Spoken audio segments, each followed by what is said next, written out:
नमस्कार मित्रांनो, तर मी आलेला आहे ओटीमध्ये. तर बघू शकता तुम्ही इकडल्या साईडला मशिनरी ठेवलेल्या आहेत मित्रांनो.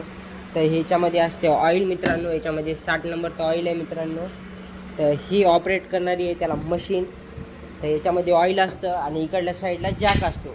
तर हे सगळे हायड्रोलिक आहेत मित्रांनो, बघू शकता. यांची कॅपॅसिटी आहे 15 टनची आहे वाटते मित्रांनो, मला पण तेवढं काही माहीत नाही. तर इकडल्या साईडला हे खालून लागणारे जॅक आहेत मित्रांनो, हे सगळे स्लाईडवरती लागतात. ही स्लाईड आहे मित्रांनो, इकडे तिकडे जाणारी, याच्यावर सुद्धा जॅक लागतो. हे बघू शकता, इकडल्या साईडला सुद्धा वेगवेगळ्या अपघातानुसार वेगवेगळे जॅक लागले जातात. हे जनरेटर आहे मित्रांनो, ते 1 लिटरमध्ये हे 4 घंटे चालतो मित्रांनो. हे सुद्धा आहे, हे सगळे हिरो होंडाचे कंपनीचे आहेत. हे मिनी कंप्रेसर आहे मित्रांनो, बघू शकता.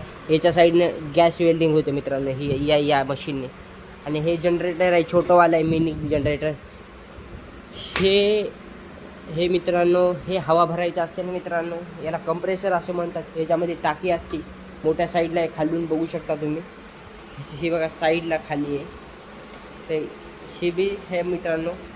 आणि इकडल्या साईडला सुद्धा दुसरं कंप्रेसर आहे मित्रांनो. सगळे हे पेट्रोलवरती चालणारे आहेत साधन, बघू शकता. ही टाकी आहे मित्रांनो, टो करून जायची. ही सुद्धा आहे, बघू शकता. इकडं आल्यावर बघू शकता तुम्ही, इकडल्या साईडला ऑक्सिजन सिलेंडर आहेत मित्रांनो, गॅस वेल्डिंग करण्यासाठी. याच्यामध्ये सुद्धा आहे मित्रांनो. हे सुद्धा कंप्रेसर आहे मित्रांनो, बघू शकता.